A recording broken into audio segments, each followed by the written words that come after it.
안녕하세요 여러분, 세상돌아보기입니다. 오늘은 25년 8월 24일이고 일요일입니다. 자, 예상치 못하게 갑자기 미국의 요청에 의해서 발생한, 제 생각입니다 물론, 일본 회담을 마치고 이제 미국으로 향했죠. 그래서 뭐 내일이나 모레 트럼프를 이제 맞상대하게 되는데, 오늘 다루고자 하는 내용은 제 채널 계속 보시는 분들이라면 익히 짐작하시겠지만 그 내용을, 자, 워낙 언론들이 회피하고 있는 거죠. 지금 언론들이 사실을 모를 리는 전혀 없고, 중요한 키워드를 빼고 이야기하기 위해서 어떤 방향으로 연재 소설을 쓰기로 마음을 먹었다. 그런 게 강하게 비추어지고, 거기에는 어떤 피치 못할 사정도 있다고 봐요. 반드시 나쁜 것만은 아닌. 그렇지만 주류 언론이 아닌 저 같은 유튜브 개인 방송에서는 소수라도 거기에 대한 신호를 동시에 주는 것도 상당히 중요하다고 생각을 했습니다. 그래서 거기에 대한 말씀을 조금 드려보려고 해요. 트럼프하고 이재명이 만나는 게 왜 만나냐? 그 맥락을 전혀 이해해주지 않거든요. 자, 이 점에 있어서는 기자들도 잘 모를 수는 있어요. 네네. 좀 핵심적인 것은 7월 달에 발생을 한 것으로 보입니다. 라프로프랑 마르코 루비오가 말레이시아에서 만났을 때, 그때 푸틴이 큰 타협을 해준 것으로 보입니다. 지난번 젤렌스키 알래스카 회담, 푸틴과 회담 이후에 흘러나온 이야기를 봤을 때, 지금 러시아가 접수한 우크라이나 동부 지역의 돈바스 외 4개 주 중에 2개 주를 포기할 수 있다. 그게 어떤 협상을 진전으로 이끌었다고 보거든요. 그래서 지금 우크라이나전은 지금 이재명을 만나자마자 바로 발생하는 일이 우크라이나전과 종전을 위한 2자 회담이든지 3자 회담이든지 그러잖아요. 처음에 2자 회담, 3자 회담 순차적인 이야기가 나오다가 지금 3차 회담 이야기가 언뜻 나왔어요. 그건 잘 되고 있다는 뜻이라고 저는 봅니다. 이거하고 시차가 얼마 크지 않아요. 이거 며칠 있다가 바로 할 수도 있어요. 헝가리 부다페스트에서. 그러면 이 두 가지 미팅은 이 중대한 트럼프의 정치 인생, 또 미국에 앞으로 있어서 이 중차대한 이 두 가지 미팅은 미국에 대한 뿐만 아니고 전 세계에서 엄청 중요한 미팅이죠. 거기서 가장 중요한 사람이 3명입니다. 트럼프, 그다음 젤렌스키는 어차피 깍두기니까 중요하다고 할 수가 없죠. 지금 말썽쟁이로 비춰지고 있을 따름이고, 푸틴이죠. 트럼프, 푸틴, 이재명. 지금 이런 것입니다. 그 다음 누구냐? 김정은. 요 4명이서 전 지구의 방향을 바꾸게 됩니다. 그 한국 사람이 50%네요. 네. 자, 이것이 핵심이고, 이번에 미팅은 트럼프와 푸틴의 화해 이후에 급속도로 미국 쪽에서 추진한 것입니다. 그래서 서둘러 관세 협상을 마치자마자 우리한테 미팅을 바로 요구한 것이고, 그러자 우리 쪽에서는 베트남권을 바로 연결시켰어요. 그러면서 일본을 배제시켰습니다. 우리하고 미국의 파트너십에 대해서, 군사적인 파트너십에 대해서 베트남을 끼워넣음으로써 일본에 들어갈 자리를 지워버렸어요. 그러자 일본이 초조해했습니다. 미국도 그건 아니다. 실용적인 부분에 있어서 실용 외교 강조하잖아요. 그 실용으로서 베트남을 선택한 것입니다. 군사적인 연대에 있어서, 아시아권에 있어서. 그렇지만 정치적으로 일본을 한번 만나달라 라는 저는 미국 요청이 있었다고 봅니다. 자, 이렇게 잘 우크라이나전의 종전이 임박하기 때문에 그 일이 지금 일주일 상간, 2주일 상간, 앞으로 일주일 상간, 이미 한 일주일 지났으니까 발생할 수 있어요. 그럼 이 두 개는 한 묶음이에요. 그런 맥락에서 봐야 되는 거잖아요. 그죠? 왜 트럼프 본인이 계속 했던 이야기인데 그 언론에 짚어주지 않는다? 이것은 회피하고 있는 것입니다. 무슨 이유에선가 말하지 못하는 것입니다. 자, 그래서 그 이유가 긍정적인 것이든 부정적인 것이 간에 SNS 상에서, 유튜브 상에서는 이런 작은 목소리가 어떤 이 문제의 핵심에 대해서 짚고 있다는 그런 확인증 정도는 하나 발행해야 되지 않느냐, 저는 이렇게 봅니다. 자, 보겠습니다. 과거 이야기를 먼저 좀 해볼게요. 금년 1월 아마 취임하자마자인 것 같습니다. 이건 보십시오. 그 당시 이제 대통령이 당선된 이후네요. 1월입니다. 제가 1월에 그때 말씀드렸던 내용이 포함된 겁니다. YTN 보도죠. 김정은 똑똑한 사람입니까? 다시 연락할 것입니까? 그러겠습니다. 자, 이 이야기를 트럼프는 대선 유세 기간 중에 푸틴 이야기보다 김정은 이야기 사실 더 많이 했습니다. 제가 보기에는. 네. 김정은 똑똑한 남자 트럼프 후한 평가가 지속되고 있고 북미 정상 외교를 시사했다. 2기 취임 후 첫 대화 의지 천명. 그리고 이야기 나왔었잖아요. 좀 이따 나오겠습니다. 우선순위는 일단 우크라이나 전쟁이다. 먼저. 그 다음 김정은 만나겠다. 서로 보고 싶어하고 기대하고 있다. 왜? 지난번에 이루렸다가 못 이뤘고 그것이 4년이 지난 지금 시점에서 그때보다 훨씬 더 중요해졌기 때문에 그것으로 중국을 견제할 수 있다는 강력한 수단까지 첨가가 되어 있는 상태이기 때문에 거기는 푸틴이 작년에 북러 상호방위조약을 맺은 그런 부분이 있고 일본이 한국의 내란 과정과 뒤섞이면서 한미일 군사동맹 체제를 가지고 장난을 좀 치려다가 된소리를 맞아서 이때까지 가장 강력했던 일본의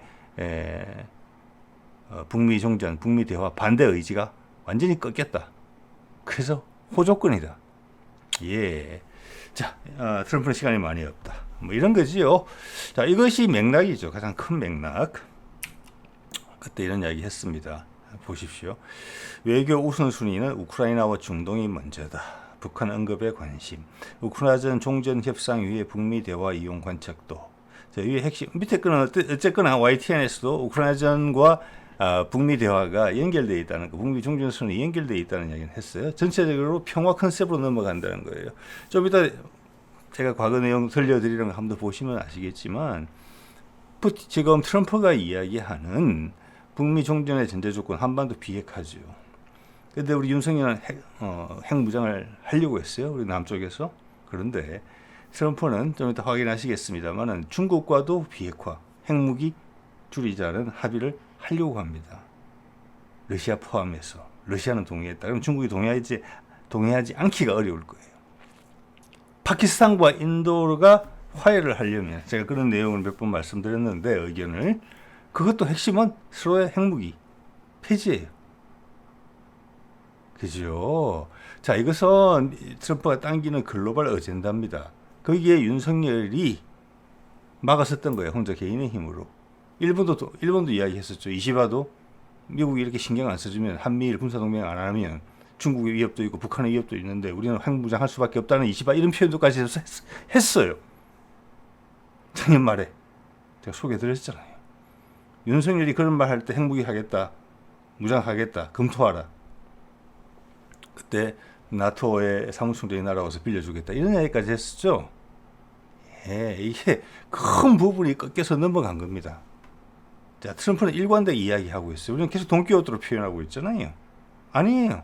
그대로 하고 있잖아요. 우크라이나 전쟁 종전될 거잖아요. 중동 문제 일단 가자 전쟁은 지속되고 있지만 확전되는 거. 이란과 충돌해서 지역 전쟁으로 이란과 충돌해서 지역 전쟁으로 확전되는 것을 트럼프가 막았잖아요. 어떻게 보면 해소된 거예요. 가자는 그 이후의 일, 이스라엘은 그 이후의 일들을 트럼프가 잘 조정해내면은 세상이 바뀌게 되면은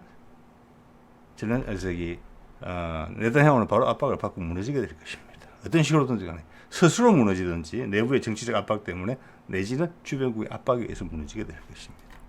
말 그대로 하고 있잖아요. 네. 그러면 이번 정상회담에서 할 이야기가 뭐겠습니까? 우리 쪽에서는 윤석열을 희한한 해프닝 끝에 국민들의 힘으로, 진짜 국민들의 힘으로, 한국의 민주주의로 자리를 되찾아놨잖아요. 그래도 동력이 필요해요. 이재명도. 이 기회를 단지 남북이 소통한다 이런 걸로 해소하려고 하지 않아요. 민주당이 영구 집권을 해야 되겠다 이런 것도 아니에요. 나라 전체 틀을 바꾸려고 하는 거예요. 이 기회에. 감히 생각하지 못했던 그런 정치적 난관을 강력한 정치적 이벤트가, 전 세계적 정치적 이벤트가 한반도에 생기고 거기에 주인공으로 등장할 수 있기 때문에 말씀드렸죠. 4명 중에 2명이 한국 사람이라고, 한반도 출신이라고. 국내에서 강력한 개혁 드라이브를 걸 수 있는 스타일이에요. 이재명. 자, 그런 단초도 말씀드리겠습니다. 물론 제 생각이죠. 예. 자, 다보스 포럼에 화상 연설을 했습니다. 그때 이야기 나오죠. 트럼프 중러와 비핵화 가능. 자, 여기서 일단 러시아는 오케이 했다는 거예요. 전 세계 평화 메시지를 주겠다는 겁니다. 한반도 비핵화, 파키스탄 인도 화해, 그 시작은 이미 됐죠. 우크라이나 평화 종전, 그죠? 이란과 이스라엘 분쟁 해결, 이게 메시지입니다. 이게 뒤에 푸틴이 계속 박수 쳐주는 거예요. 미국은 이런 식으로 버티 살아남을 거예요. 이미 어젠다가 바뀌었어요. 근데 우리는 지금도 보면은 중국의 어떤 도발적 부분, 군사적 긴장이 강화되는 부분에 대해서 계속 언급하고 있거든요. 벌써 철진한 소리 하고 있는 거예요. 몇 개월 만에 철 바뀌었거든요. 그거 갖고 철진한 이야기들을 가지고 시승이 떨어지는 이야기를 가지고 매일매일 나오는 뉴스들에서 지금 소설을 쓰고 있어요. 중로와 비핵화가 가는 핵군축 추진 시사. 한반도 비핵화 이야기 하겠습니까? 안 하겠습니까? 아주 포괄적으로 이야기한다고 그러더라도 한반도 비핵화 부분이 이번 미팅의 주요 어젠다가 되겠다. 한미 회담에 그 정도 이야기는 해줘야 되는 거잖아요. 그 다음부터는 뭐 엠바고가 걸렸든지 감이 너무 예민한 문제에서 이야기를 못한다고 할지 이해를 하더라도 그 정도 다른 정도로 언급이 돼야죠. 한반도 비핵화 이야기까지 못하잖아요. 그러면서 그 이야기를 하는 거예요. 원자력 협정 개선 가능성. 그것은 엄청나게 단조롭게 보는 거거든요. 그 사안의 중대성에 비해서 아주 조그만 부분만 보는 거예요. 경제적인 부분. 그 이야기 왜 나오겠습니까? 속이 다 보이거든요. 며칠 전에 게이츠가 다녀갔잖아요. 그래서 결국 제가 말씀드렸죠. 이재명과 나눈 가장 큰 이야기는 그 테라와트라는 회사에 투자를 하고 있고 그것은 차세대 고속 정신도입니다. 앞으로 새롭게 정의가 될 SMR의 핵심이죠. 과학 경수로가 아닌. 그 이재명이 바로 받아치잖아요. 저는 약간 방정 맞다 싶을 정도로 빨리 받아치더군요. 우리나라에도 잘하는 회사들 많아요. 그렇게 이야기했죠. 그거예요. 그러려면은 우리가 지금 20%까지 그건 20% 농축률을 가지고 쓸 수 있거든요. 지금하고 똑같아요. 그런데 다른 점은 우리는 지금 핵 쓰레기, 핵 폐기물이 너무너무 많아요. 보관할 곳도 없어요. 이제는 그거에서 20%까지는 농축할 수 있게 미국이 해달라. 그러면 미국 입장에서는 생산력이라는 관점에서 그것 때문에 빌 게이츠가 우리한테 오는 거잖아요. 한국이 대량 생산할 수 있다. 자기는 거기서 차라리 뭐랄까 할까 개런티를 받아가는 게 낫겠다라고 생각할 수밖에 없는 거예요. 가격 경쟁력이나 짧은 시간에 대량 생산 가능한 역량을 감안했을 때 그것뿐만 아니라 조선이 그런 거고 다른 부분도 다 올라오게 돼 있어요. 그중에 하나만 콕 집어서 이야기했다. 빌 게이츠 때문에 그 말을 했다고밖에 이해가 안 됩니다. 언론의 보도 태도를 봤을 때. 이게 트럼프가 꾸는 꿈이에요. 전 세계적인 비핵화예요. 그래서 그런데 뒤로 돌아서 전쟁을 하겠습니까? 중국하고 군사적 긴장을 고조시키겠습니까? 그거는 이미 작년부터 미국의 전략은 바뀌었어요. 트럼프 당선 가능성이 높아지면서부터는. 이제는 경쟁과 협력을 통해서 서로 부딪히겠다. 그러면서 한미일 군사동맹은 물 건너갔다.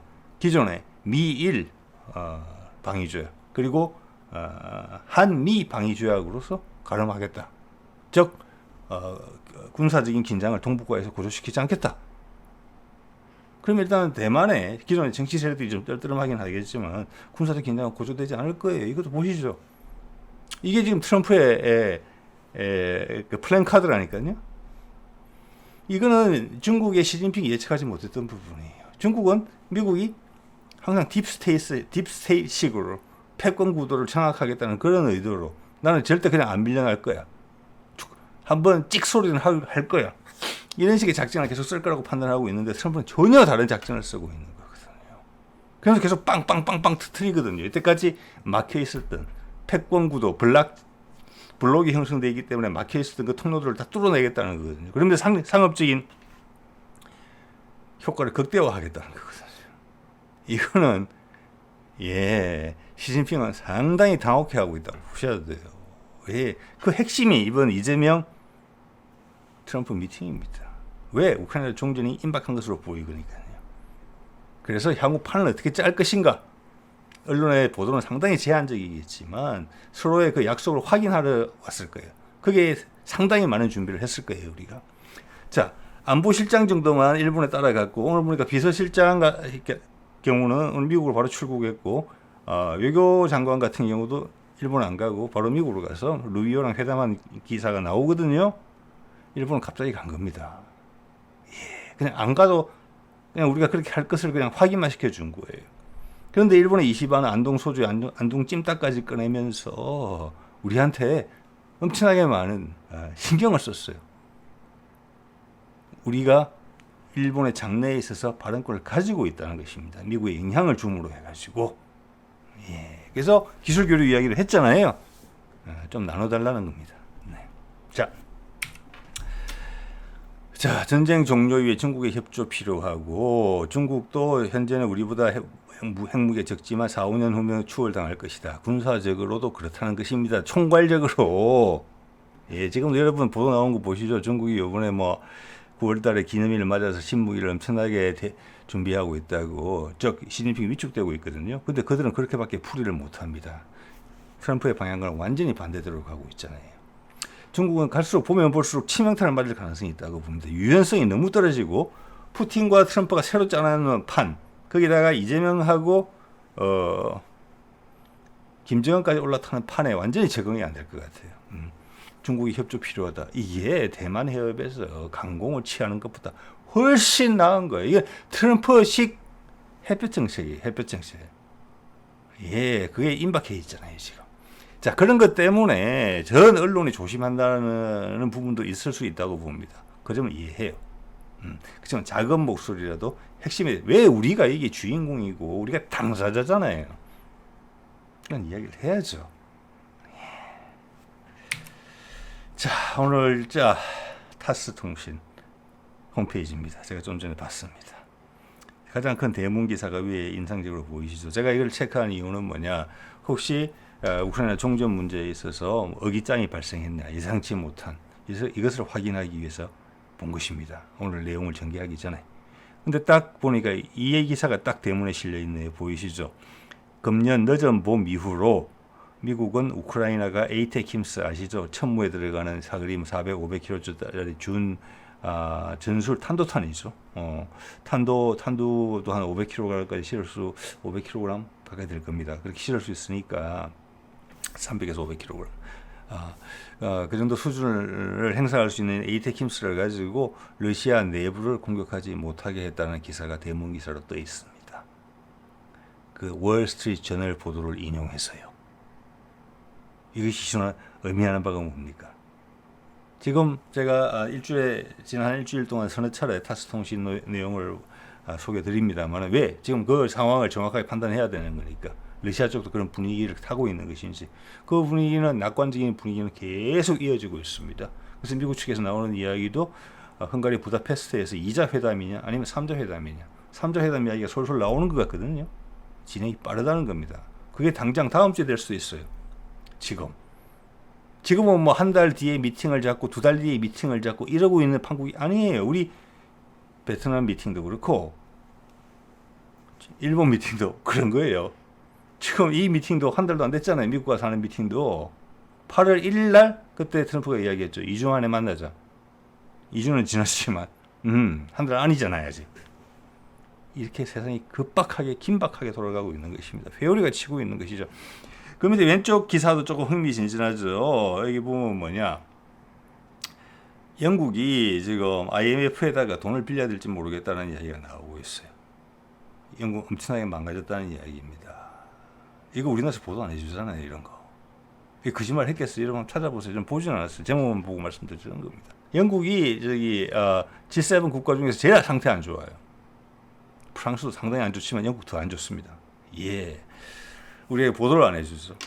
그 다음 가운데 내용은 뭐냐, 인도하고 러시아가 양쪽과 서로 여행자들이 좀 쉽게 서로 결제를 하는 방법을 찾아보자. 즉, 이 관계가 크게 흔들림이 없다는 것을 한번 확인해 주는 기사입니다. 이게 대문 기사예요, 딱. 예. 제가 오른쪽에 것은 우크라이나 관련된 내용인 것 같습니다. 자, 그렇기 때문에 미루어 짐작컨대 우크라이나전이 종전되는 분위기는 큰 지장 없이 예상대로 될 것 같다라고 일단은 판단을 할 수 있을 것 같고, 우리하고 북한의 문제에 있어서 종전선언, 뭐 북한도 이걸 당연히 알고 있죠. 듣고 있고, 예, 우리로부터 듣고 있을 수도 있고, 러시아로부터는 당연히 듣고 있는 것입니다. 뭐 회담 갈 때 바로 푸틴이 직접 전화하잖아요. 외무장관이 전화해 주는 거, 저쪽 외무장관한테 이야기해 주는 것도 아니에요. 김정은은 푸틴의 특수한 대접을 받고 있어요. 특별 대접을. 지금 알래스카 미팅이 상당히 큰 블러핑적인 요소가 있었잖아요. 여러분들이 느끼시겠지만 그때 미리 전화했잖아요. 인도 같은 경우는 외무장관이 그 이야기를 들으러 러시아까지 날아갔잖아요. 이집트 같은 경우는 알래스카 회담 다음 날 라프로프 러시아 외상이 전화를 해서 알려줬죠. 제일 중요한 건 북한, 그 다음 이집트, 그 다음 이란. 물론 다 중한 나라들이지만 굳이 순서를 매기자면 지금 그렇다는 겁니다. 러시아의 이해관계에 있어가지고. 자, 그래서 북미 종전 선언 자체에 대해서는 지난번에 트럼프 일기에서 우리의 중재로 엄청나게 많이 검토하고 합의된 내용이 다 있었기 때문에 도장만 찍었으면 되는 부분이기 때문에 그 기간 변화적인 요인을 업데이트하는 정도면 돼요. 그래서 그것에 대해서는 북한의 뭐 인프라, 그때 이제 바이든 때 윤석열한테 요구했던 담대한 구상 그거 그대로 생각하시면 돼요. 그것은 그래서 복잡한 게 없어요. 그것은 협의할 게 없어요. 그냥 카피 페이스트하면 되는 거예요. 복사 붙여넣기. 대신 여기서 이제 큰 것은 뭐냐면은 다른 일정들하고 맞춰서 얼마나 트럼프가 부각될 수 있게 이것을 드라마틱하게 정치적 이벤트화 해내느냐. 이것이 아마 큰 잔치상을 어떻게 차리느냐입니다. 축하할 일은 분명히 발생하는데 잔치상을 어떻게 차리느냐. 공연단은 누굴 데리고 오고 전체적인 공연의 테마는 뭘로 삼고 이런 부분들에 대한 고민들이 많다. 그래서 문재인 시절에 우리가 잘 해냈던 공연 기획자나 문화계 인사들, 그리고 지금 여기 저는 저 뒤에 김현종이 있다고 봅니다. 전체적인 조율을 김현종이 한다는 느낌을 강하게 저는 받고 있거든요. 아닐 수 있습니다. 그렇지만 지금 뭐 안보실장이나 외교부 장관이 이걸 진짜 다루고 있다, 저는 그런 느낌은 사실 못 받거든요. 이거 엄청난 스케일의 둔화가 필요한 내용이에요. 지금. 네. 자, 그래서 그런 것들이 핵심으로 논의되지 않겠느냐. 그 역시 이벤트성이 강조되기 때문에 언론의 노출은 상대적으로 적게 될 것이다. 지금 삐쭉삐쭉 나오는 사소한 것들을 가지고 밀고 당기는 식의 표현이 나오면서 뭔가가 됐다, 뭐 잘했다, 성공했다, 뭐 기대보다는 예상보다는 좋았다, 이런 식으로 넘어갈 가능성이 크다고 봅니다. 결과적으로는. 그렇지만 짧은 기간 내에 엄청나게 달라질 것이라고 봅니다. 지금 현재 북한에 대한 비핵화, 한반도 비핵화에 대한 이야기도 감히 어젠다에 들어간다고 이야기를 못 꺼내잖아요. 미국하고 사이에. 일본하고 그 이야기 했죠. 한반도 비핵화 지원한다고, 지지한다고, 이시바가. 그거 상당히 중요한 내용입니다. 왜? 몇 달 전까지만 해도 남북한이 싸움하라고 해서 부채질 했었거든요. 그거가 성과란 말씀 드렸던 적이 있습니다. 그걸 이제 내 입장을 바꿀 테니까 좀 받아다오. 네 미워하는 마음 알겠는데 미국도 막 신경 쓰라고 그러니까 좀 한번 넘어가 주면 안 되겠냐. 좀 거의 일본은 그렇게 이야기하고 있다고 봅니다. 우리한테. 일단 말은 그러겠다 했죠. 예. 근데 향후에 많은 디테일들이 있을 수 있다고 봅니다. 자, 그러면서 트럼프는 이미 이거 한 1, 2주 전에 나온 내용 같아요. 제가 그때 캡처해놨는데 트럼프 2기 인권 보고서에서 북최대 비판 등에 대한 분량이 줄어들었다. 이런 것들이 준비되고 있는 것입니다. 예.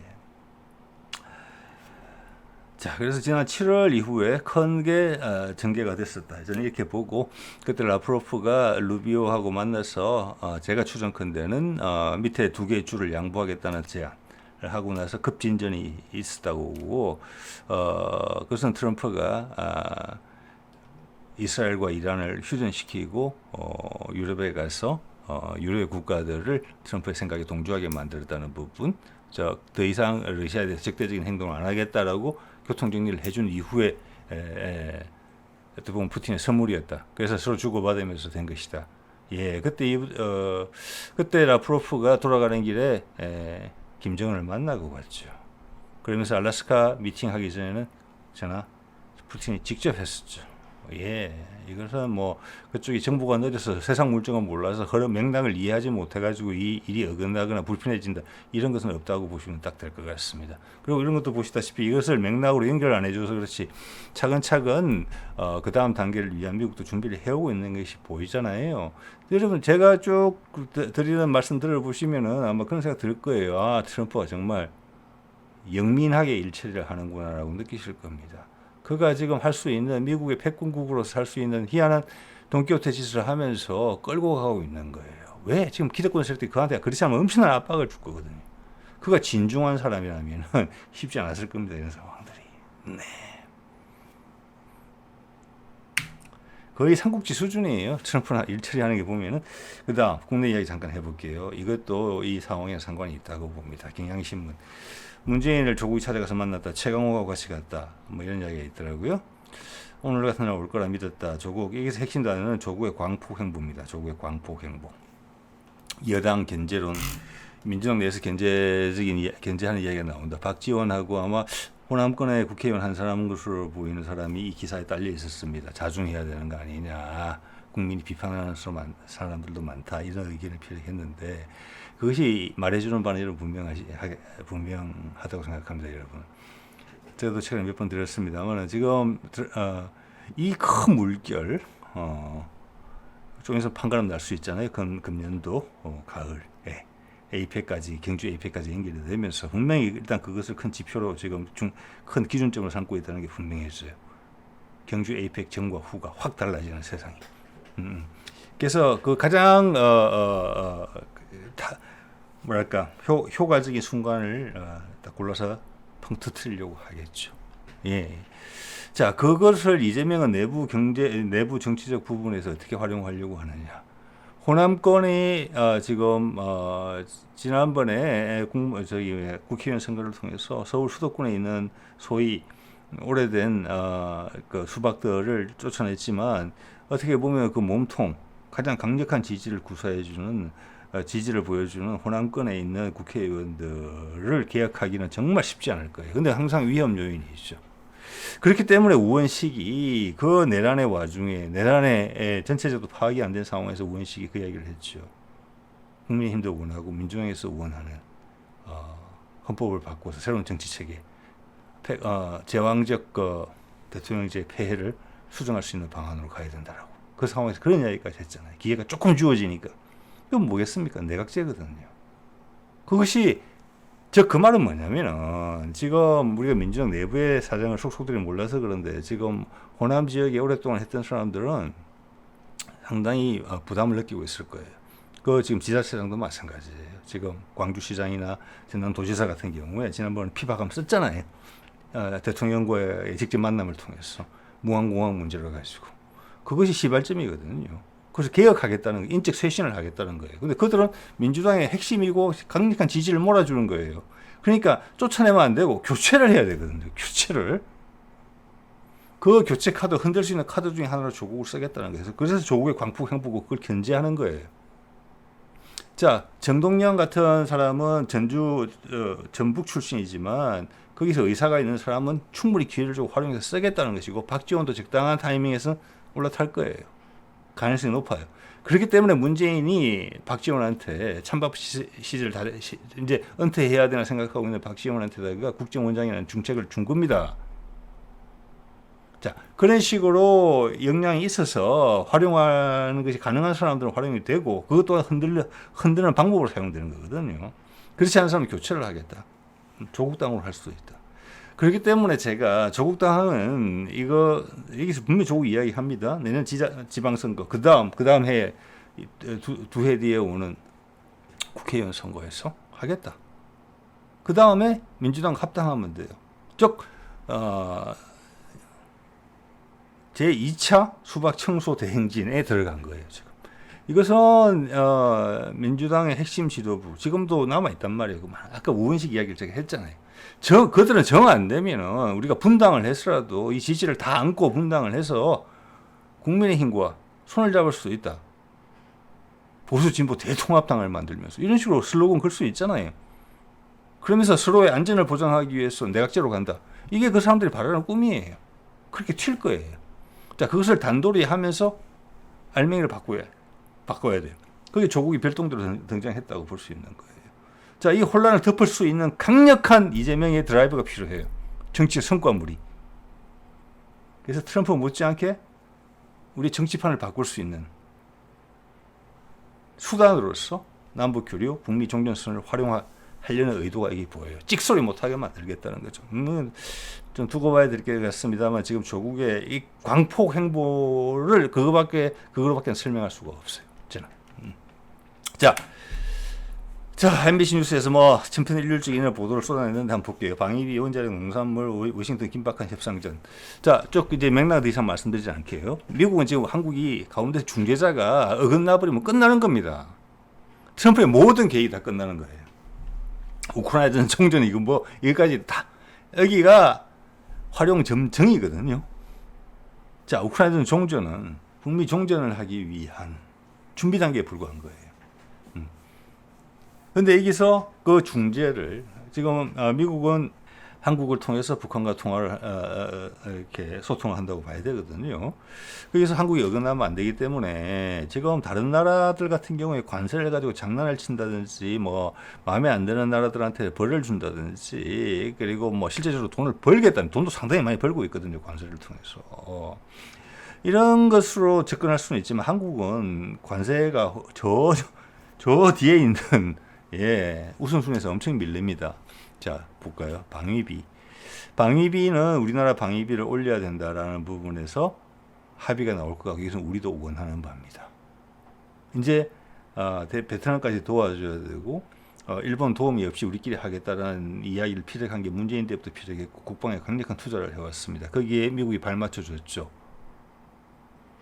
탄도탄 사거리 해제해주고, 탄도 중량 해제해주고, 그 다음 GPS 같은 거, 인공위성, 정찰위성 같이 하자고 도와주고, 그 다음 단계는 핵 추진 원자력 잠수함이고, 그게 원자력 협정에 이번에 걸려 있다고 봅니다. 이 원자력이 등장한 이유는 뜬금없거든요. 원자력은 갑자기 20%까지 우리가 농축할 수 있게 해줄 거다라는 기대가 깔려 있고, 그렇기 때문에 빌 게이츠가 얘기온 겁니다. 이것은 이 시장이 가장 먼저 열린다고 볼 수 있어요. 차세대 고속정신론, 나트륨 기반 또는 우리는 나트륨도 하고 있고, 원자력 연구소 쪽에서는, 연구원 쪽에서는, 그리고 아마 울산 과학기술원 쪽에서는 뭐 다 됐을 겁니다.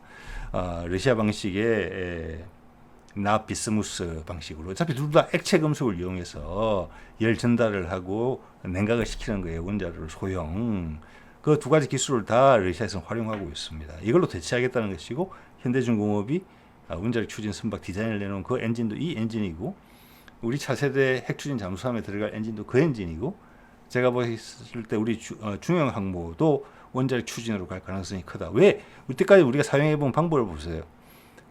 군사적인 무기에서 신기술을 먼저 적용해요. 차세대 전차 K3 전차 2030년도에 등장한다는데 수소연료 전지 기반으로 지금 한다고 이야기가 나왔잖아요. 그걸로 시장을 열겠다는 거예요. 군사 무기에서 먼저. 그거는 정부가 투자해서 할 수 있는 부분이잖아요. 민간이 따라오기 전에. 자, 그렇기 때문에 원자력 협정, 그래서 빌 게이츠가 왔다. 그렇게 되는 것이고, 지금 한국 원자력 연구원 분원을 경주에 짓고 있고, 또 태백에다가 재처리 연구시설을 만들었어요. 그 두 군데다 재처리 시설이 다 들어있습니다. 제가 말씀드린 두 곳에다가. 이미 준비는 다 됐어요. 이게 된다고 보고 하는 거예요. 이 다음 단계는 이거다. 그래서 20% 이하의 핵연료로 농축을 시킨다. 그 쓰레기에서 모아서 재활용한다는 뜻입니다. 그 쓰레기에는 거의 한 90% 정도가 남아있거든요. 이 핵연료가 90%가 핵 폐수에 들어있어요. 엄청나게 열효율이 떨어져요. 그런데 워낙 많은 열이 나오기 때문에 쓰는 거거든요. 그래서 그 기술은 옛날 기술이에요. 옛날 원자로는. 그래서 그렇게 한다는 것은 우리가 핵 폐기물도 일거양득이 핵 폐기물 작은 나라에 쌓아둘 곳이 없어요. 전부 지하에 파묻어야 되는 거 아닙니까? 아주 깊이 관리 열심히 하면서 그것을 줄이면서 우리는 핵 연료를 우리가 만들 수 있어요. 그 기술을 이미 확보하고 있을 겁니다. 지금처럼 뭐 원심 분리기 통해 가지고 큰 대형 시설을 통해서 하는 그런 거가 아닐 수 있어요. 지금 어떤 기술적 진보 과거 원자력 연구원에서 나온 이런 내용들을 봤을 때, 자, 그렇게 되면은 다음 단계는, 저는 남북이 소통이 되면은 한국의 핵무장은 자연스럽게 될 가능성이 높다고 보거든요. 지금은 비핵화를 강조하겠지만. 예. 한반도를 지키기 위해서 핵무장이 필요한 부분이 있어요. 그것도 어물쩍 넘어갈 부분이 있고 그것도 우리가 스스로 하겠다라는 부분이 있는 거예요. 자, 여기서 농산물 이야기를 계속 하는데 이것은 시비거리를 만들려고 하는 게 아닌가 싶은 생각이 들어요. 언론에서. 예, 소설을 쓰는 부분이죠. 이거는 우리 이재명 정부에다 타격을 줄 수 있는 거예요. 민심에 이반을 시킬 수가 있는 거예요. 이런 게 영향을 받는 게 주로 호남이나 경상도 지방 시골이 많은 부분들이에요. 정치적으로 엄청나게 예민해질 수 있어요. 이런 부분이. 이 부분은 미국 안 건들 것이라고 봅니다. 예. 이재명한테 엄청 잘해줘야 돼요. 지금 미국은. 큰 일을 하고 있거든요. 자기들을 위해서. 그래서 이미 일본한테 베트남과 손을 잡으면서 일본의 입장을 딱 우리가 지정해 준 것처럼 우리는 기회가 있을 때 지금 발언권이 강하게 올라오고 있다고 여러분 느끼셔야 됩니다. 자, 멘트 볼까요? 그 기사에 이재명 대통령과 트럼프 대통령의 첫 한미 정상을 앞두고 워싱턴 벌써부터 긴박한 분위기? 상기된 분위기라고 말하는 게 맞는 것 같습니다. 얘가 갑자기 무슨 소리를 할까 뜬금없이 이런 거를 주로 언론에서 많이 이야기를 하고 있잖아요. 저는 그거 아니라고 봅니다. 이게 대표적으로 써먹는 단어가 이거죠. 추가 청구서? 그때 약속한 게 다 아니다. 즉 이 말은 뭐냐면 관세협정을 잘했다 이거예요. 잘했는데 그게 달까? 이런 조선일보적인 시각을 MBC까지 이야기해주고 있는 거예요. 이게 소설인지 진심인지 잘 모르겠어요. 예. 자, 이런 것은 사실을 숨기기 위한 위에 포장지다. 대충 이렇게 저는 이해를 하는 편입니다. 예, 치열한 사전 교섭에 들어가고 이게 진짜 미팅이라는 걸 여러분 느끼시잖아요. 이런 표현들만 보더라도 일본에서 한 거는 갑작스럽게 한 거예요. 예. 자, 이 MBC 뉴스 한번 뜯어볼게요. 루비오가 이런 이야기를 했다고 합니다. 양측의 승리를 안겨주는 건설적인 회담이 될 것으로 기대된다. 저는 이거 100% 동감입니다. 우리는 이것을 MBC는 외교적 수사가 있었다. 쟁점이 만만치 않다. 이런 식으로 꼬리를 계속 잡지요. 두 장관이 인도태평양 지역에서 억지를 강화하는 글도 틀렸네요. 강화하는 방안을 논의했다. 이것은 뭐 제가 여러 번 지적한 부분입니다. 인도태평양 전략에서 미군이 전력이 빠지고 우리는 여기에 그 미군의 빈틈을 우리가 메꾼다. 한미일 군사동맹도 아니고 즉 문재인 때 그래 했던 방식으로 돌아갔다. 여기서 일본이 배제된 것이 이 과정에서 일본은 폭발했지만 지금 이시반은 폭발할 힘도 없다. 혹시 한국 내란과 관련된 여러 가지 건으로 해서 우리한테 적개심을 표현하지 않을까 두려워하고 있다. 미국도 그걸 알고 있기 때문에 다독였다 이렇게 봅니다. 우리는 받아들여줬고 언제든지 한번 밟아줄 기회는 있을 것이라고 봅니다. 주한미군의 역할 확대, 전략적 유연성을 부각했다. 이게 뭡니까? 주한미군 철수 이야기하는 거예요. 이거는 북한하고 회담을 위해서 반드시 필요한 부분입니다. 전투병력을 빼는 거죠. 든지 미군 기지까지 떠나라고 북한이 요구하지 않았다. 이걸 다 이야기해 주는 거예요. 그게 협상이 서로 한 거예요.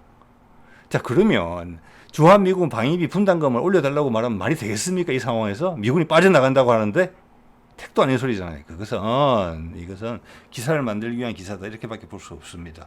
예. 방위비 분담금 좀 전에 말씀드렸죠. 미군이 2만 명이 빠져나가는데 방위비 분담금 더 내달라고? 이 참 정말 나쁜 놈이죠, 트럼프가. 한국의 국방 예산 정해 이것을 뒤따를 것이라고 봅니다. 한미 원자력 협정 개정. 예, 이것도 핵심 안보 의제다. 이것이 여러 가지 엮여 있다는 것입니다. 상업적으로는 차세대 원전, 그리고 군사적으로는 그 차세대 원전을 이용한 핵추진 잠수함 1단 또는 핵추진 중형 항모. 자, 요거는 신빙성이 좀 있죠.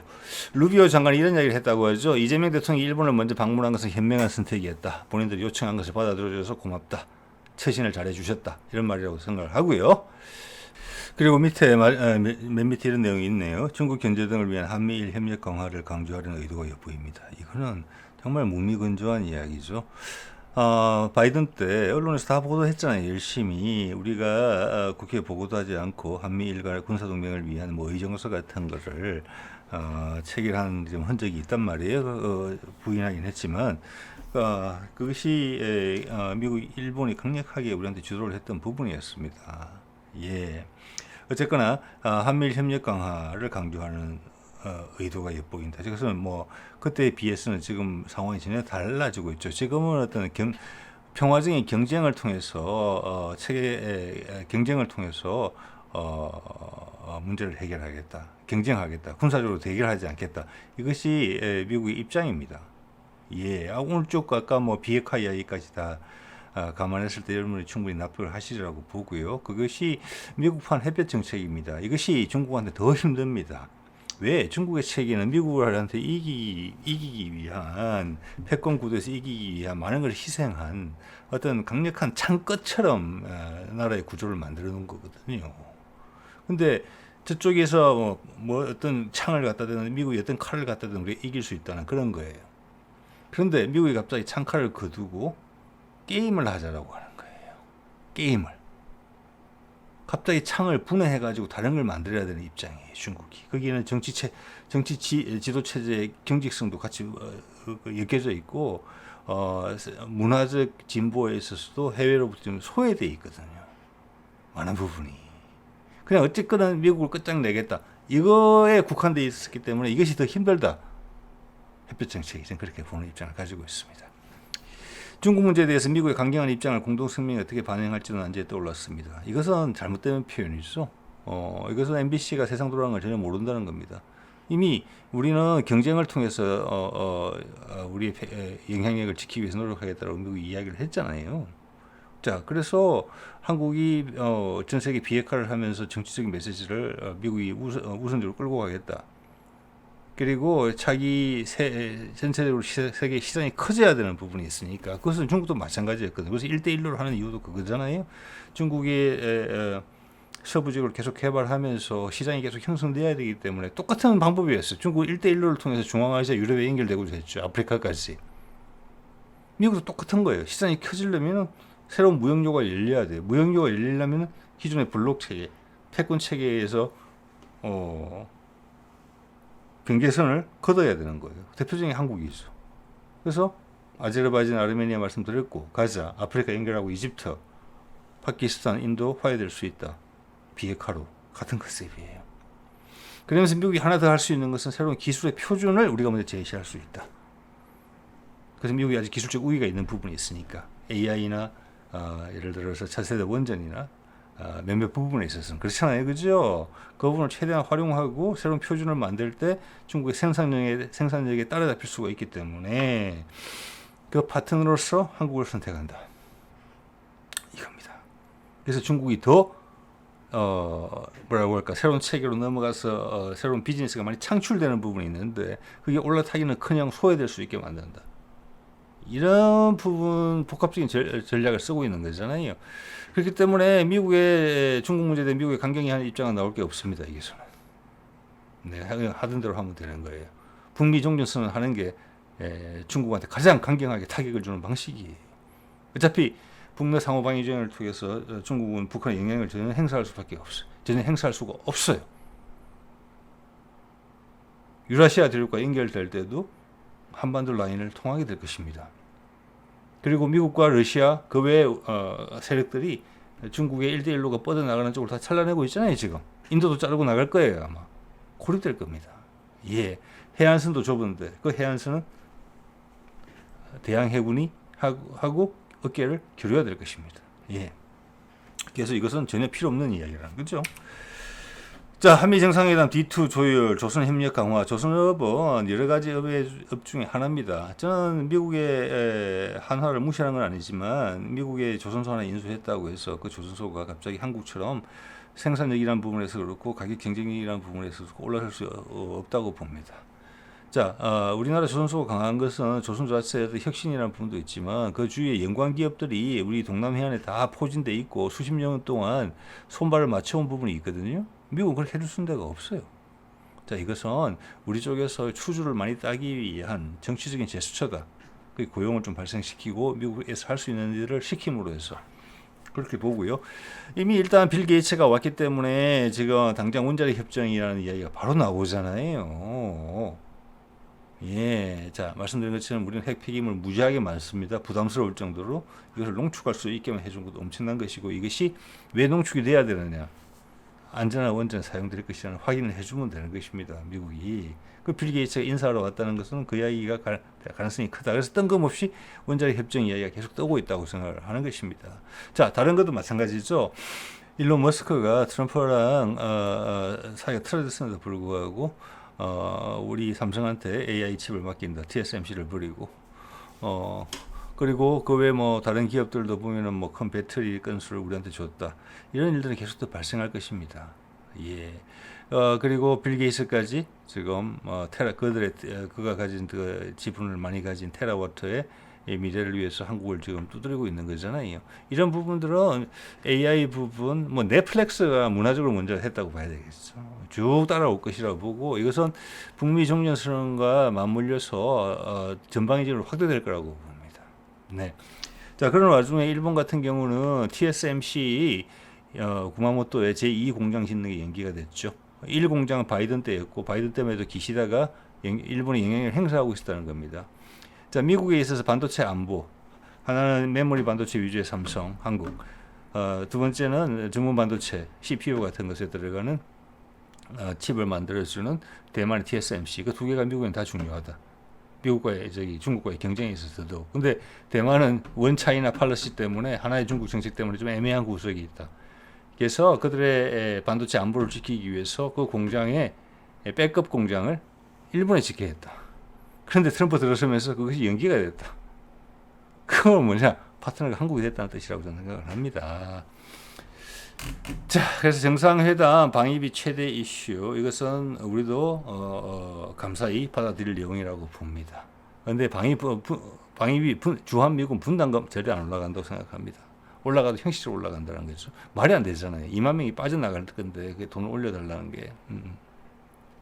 자, 원자력 협정 이야기는 계속 나오고 있고 우리가 북미 종전을 통해서 얻는 한반도의 가치는 측정 불가능합니다. 거기에 대비해서 뭐 우리가 뭐 10조를 올리든 20조를 올리든 군사비 방위비를 올리는 것은 한반도의 늘어난 가치를 지키기 위해서 오히려 부족할 수도 있어요. 네, 우리가 군사력을 확충하는 데 필요한 우리가 아직 부족한 기술들, 새로운 부분들, 예를 들어서 항공모함이나 이런 부분들에 있어서는 미국의 기술적 지원이 강력히 따라오리라고 봅니다. 우리의 방위력을 향상시키는 많은 제약들은 다 풀릴 것이라고 봅니다. 그 중에 하나가 이 원자력 협정에 들어가 있는 거죠. 이게 풀리면 다 풀리는 겁니다. 예, 자, 오늘 이 정도 말씀을 드리도록 하겠습니다. 네.